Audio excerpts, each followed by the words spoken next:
اللہ رب العزت انسان کی تخلیق کا مقصد بیان کرتا ہے اور اس کے بعد پھر لوگوں کو نصیحت کرتا ہے۔ مقصد بیان فرمایا وَمَا خَلَقْتُ الْجِنَّ وَالْإِنسَ إِلَّا لِيَعْبُدُونَ، کہ میں نے انسان اور جنات کو صرف اپنی عبادت کے لیے پیدا کیا۔ 18,000 مخلوق کو اللہ نے پیدا کیا۔ ان 18,000 مخلوق میں سے 3 مخلوق ایسی ہیں کہ جس کو اللہ رب العزت نے عبادت کے لیے پیدا کیا، ایک انسان، دوسرے جنات، تیسرے فرشتے۔ لیکن فرشتوں کا تذکرہ اللہ رب العزت نے عبادت کے تعلق سے نہیں کیا۔ کیوں؟ اس لیے کہ ان کا مقصد ہی صرف عبادت ہے۔ لیکن انسان اور جنات کے اندر اللہ نے عبادت کے لیے پیدا تو کیا، لیکن اس کے اندر نفسانی خواہشات کو بھی رکھا۔ اب وہ نفسانی خواہشات سے اپنے آپ کو بچا کر کے اللہ کی عبادت کرتا، یہ خوبی کی بات ہے۔ اس لیے اللہ رب العزت نے کہا کہ میں نے انسان اور جنات کو اپنی عبادت کے لیے پیدا کیا۔ جب اللہ رب العزت نے انسان اور جنات کو اپنی عبادت کے لیے پیدا کیا، اللہ رب العزت یہ چاہتا ہے کہ میرا بندہ میری عبادت کر کے زندگی گزارے، مجھے اپنا رب مان کر کے زندگی گزارے۔ صرف اللہ یہ چاہتا ہے۔ باقی اللہ رب العزت اس پیدا کرنے پر نہ تو کوئی دولت کا مطالبہ کرتا ہے، نہ ہی کسی اور چیز کا مطالبہ کرتا ہے۔ اللہ کہتا ہے میرے بندے تم میری عبادت کر، میں تجھے رزق دوں گا، میں تجھے مال و دولت دوں گا، مجھے تیرے مال و دولت کی ضرورت نہیں ہے۔ اللہ نے کہا کہ مجھ سے بڑا کائنات کے اندر کوئی رزق دینے والا نہیں۔ اللہ نے مقصد بیان کیا، پھر اب اللہ نصیحت کر رہا ہے، فرماتا ان اللہ هو الرزاق ذو القوة المتین۔ میرے بندے یہ یاد رکھ کہ کائنات کے اندر رزق دینے والی ذات اگر ہے تو میری ہے۔ اگر تم کھا رہے ہو دنیا کے اندر تو میرا دیا ہوا کھا رہے، تم پی رہے ہو تو میرا دیا ہوا پی رہے ہو، اس میں تمہارا کوئی کمال نہیں ہے۔ اس کے اوپر کتابوں کے اندر ایک واقعہ لکھا ہے کہ اللہ رب العزت کس طریقے سے رزق دیتا اور کتنا دیتا ہے، اور اس واقعے سے یہ پتہ چلتا ہے کہ واقعی اللہ سے بڑا کوئی رزاق کائنات کے اندر نہیں، اللہ رب العزت ہی ہر چیز کو رزق دینے والا ہے۔ حضرت مولانا اعزاز علی صاحب رحمۃ اللہ علیہ، انہوں نے ایک کتاب لکھی ہے عربی کے اندر، اس کتاب کے اندر حضرت سلیمان علیہ السلام کا واقعہ ذکر کیا۔ کیا واقعہ؟ کہ جب اللہ رب العزت نے حضرت سلیمان علیہ السلام کو حکومت اور سلطنت عطا کی، اور اتنی بڑی سلطنت کہ پوری دنیا کے اوپر ان کی سلطنت پھیلی ہوئی، جناتوں کے اوپر ان کی حکومت، انسانوں کے اوپر ان کی حکومت، یہاں تک کہ ہواؤں کے اوپر بھی ان کی حکومت چل رہی۔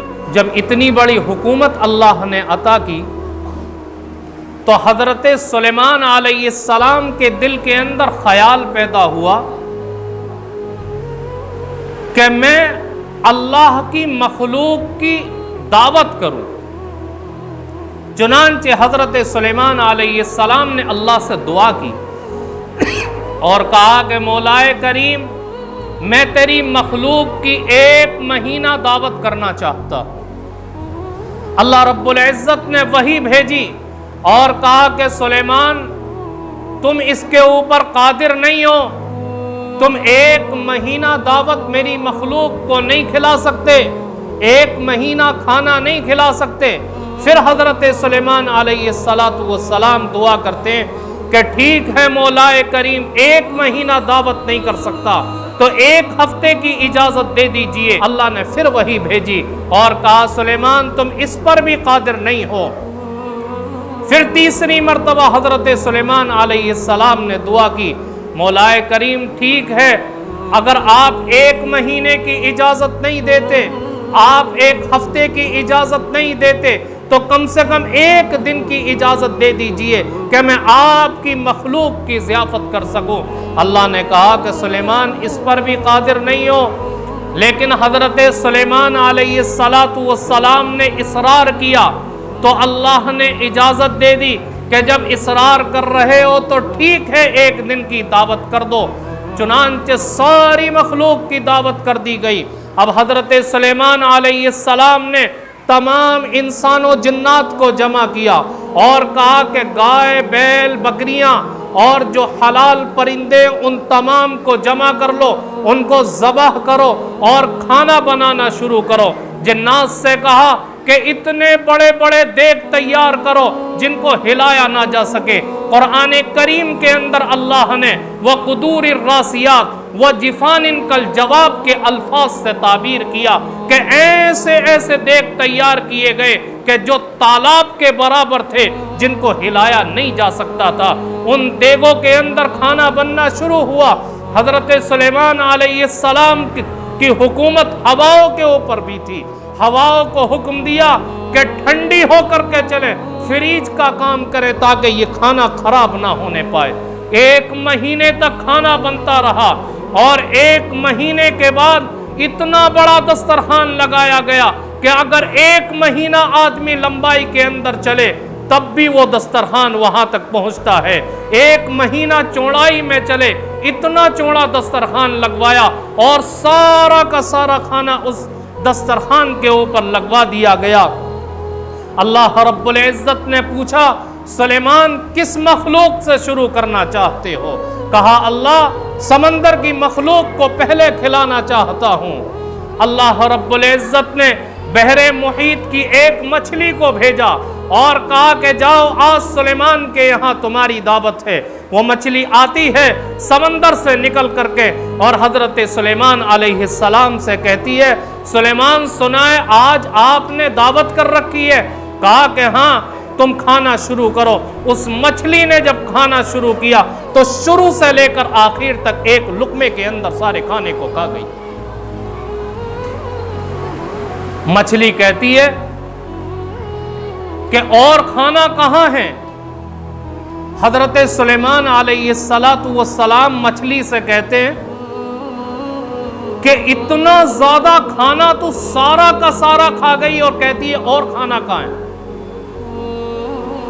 مچھلی نے ظریفانہ جواب دیا حضرت سلیمان علیہ السلام کو، سلیمان مہمان کے لیے میزبان کا یہ جواب نہیں ہوتا، جتنا کھانا تم نے تیار کیا، اتنا کھانا 3 مرتبہ میرا رب اتنا کھلاتا ہے۔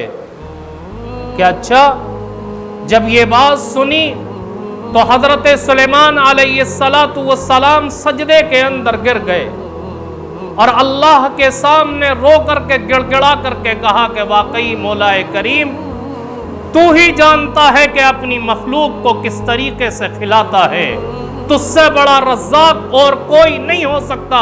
ان اللہ هو الرزاق ذو القوة المتین، تو ہی رزق دینے والا ہے، تو ہی مضبوط اور طاقت والا ہے، تیرے رزق دینے کے انداز کو کوئی نہیں سمجھ سکتا۔